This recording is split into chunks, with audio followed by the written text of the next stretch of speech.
Di salah satu podcast sempat ya tayangan ada bintang tamunya seorang peramal, dan peramal ini sebenarnya ingin melepaskan dari kemampuannya meramal ya. Jadi dia sudah berdoa, dia seorang muslim laki-laki, dia sudah berdoa katanya selama ini, tapi memang belum terlepas. Puji Tuhan, iman kami kepada Kristus itu kita secara otomatis ya, kita dilepaskan dari hal-hal seperti itu ya. Puji Tuhan.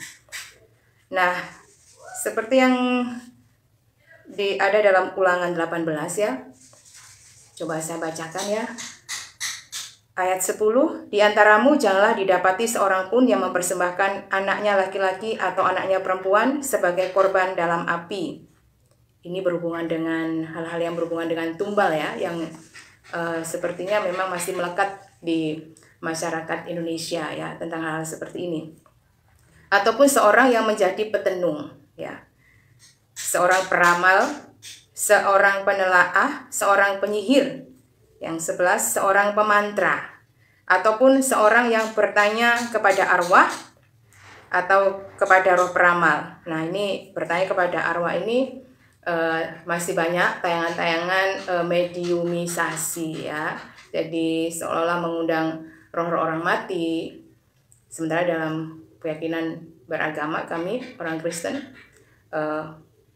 itu tidak diperkenankan ya.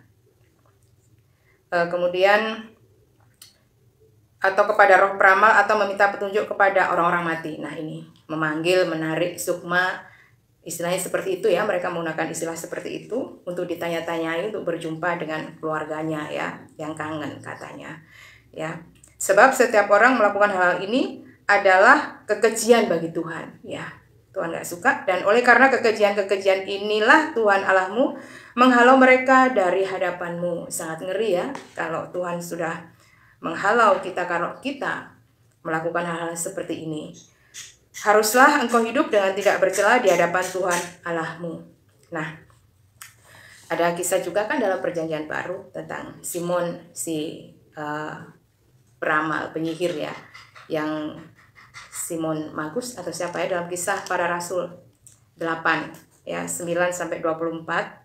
Nanti dibaca sendiri karena panjang ya kisahnya. Jadi dia bertobat, ditobatkan oleh Rasul Petrus ya. Kemudian juga ada Elimas, seorang peramal juga di dalam Kisah 13 ya. Puji Tuhan. Dan tentu saja sebagai orang Kristen kita akan menjadi hal seperti itu, bukan hanya menjadi orang-orang yang dibilang yang seperti untuk memperoleh pengetahuan peramal seperti itu, kemudian bahkan terlibat ya menggunakan jasa-jasa mereka atau memanggil arwah segala macam. Itu tentu saja itu memang kekejian bagi Tuhan. Dan pada saat saya melihat tayangan yang di podcast itu, ini boleh saya mention ya, sepertinya belas kasihan Tuhan Yesus Kristus turun atas dia. Bagi saudara-saudara yang menyaksikan video saya ini, saya tidak kenal dengan personally dengan orang itu tentunya ya, saya hanya melihat saja di tayangan sosmed. Mungkin bisa disampaikan kepada saudara Hart Gumai bahwa belas kasihan Tuhan Yesus turun buat dia. Itu saja. Jadi semoga semakin banyak orang-orang di luar sana yang belum percaya kepada Kristus.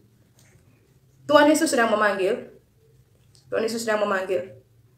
Semoga Roh Kudus turun bagi saudara-saudara semua. Dan khususnya untuk saudara Hart Gumai yang kenal ya. Saudara, tolong disampaikan bahwa belas kasihan Tuhan Yesus Kristus turun baginya. Hanya Tuhan Yesus Kristus yang bisa melepaskan dia. Karena selama ini dia bergumul sebagai seorang muslim bahwa Tuhannya belum menjawab itu semuanya, dan Tuhan Yesus Kristus adalah jawaban dia. Puji Tuhan, Tuhan memberkati kita semua. Tuhan Yesus menyertai kita hingga akhir zaman.